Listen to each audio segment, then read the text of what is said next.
Hi, this is Kelly. I'm answering questions about pediatric mental health and challenges. So this goes out to our question around a 5-year-old who has a hard time losing at games. Yes, this can be really challenging as they're becoming into an age where playing board games or cooperative games is something that they're curious and wanting to do, but then this part about losing can be really difficult. So a couple of tips.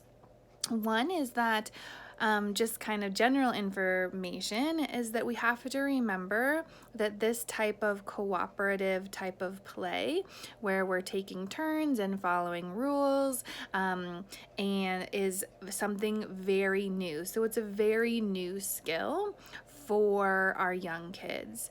So just as if anything new that we've learned, sometimes it goes well and sometimes it doesn't go so great. And doesn't mean that we want to give up or that it's not going to ever be successful. So I think of myself when I first began to learn anything new, or if I went out right now to try to relearn how to play basketball, which is something I did when I was about 5. There would be some shots that I would make and some shots that I wouldn't make. But it doesn't necessarily mean that the ones that I didn't make would be that they would be not part of the game, right? And so just as we're learning anything new, it takes time to get better. I'm not going to be a Michael Jordan overnight, right? So same is true for beginning to learn how to play games and beginning to learn how to understand losing and what that feels like.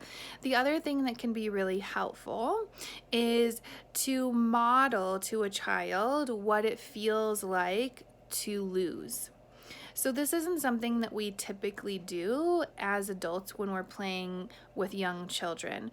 Oftentimes when as the adult we lose, we just sort of brush it off like, oh, yep, I lost, it's okay. I still had fun anyways.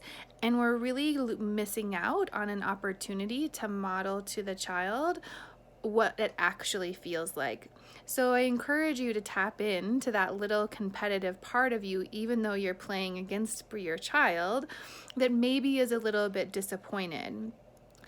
It's so frustrating not to be able to win. It's like part of me is happy that I won, or that you won, excuse me, but the other part of me is really sad that I lost. Like, it's hard to lose.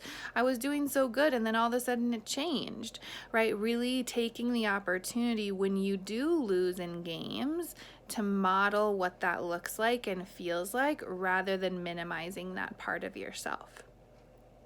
The last thing that I'll say that can be helpful about this is sometimes kids really need a visual. So let's say if you're playing the game Uno and you've played 5 times, and not because you haven't been trying, but that your child has actually won 3 times. So using some type of visual like tally marks of look at how many times mommy or daddy has lost and look at how many times you have won. And this also helps create a sense for the child that no one wins every time. So I hope that can be helpful. Thanks for your question. If you want more ideas or specifics, please feel free to get in touch with us and we could set up a consultation.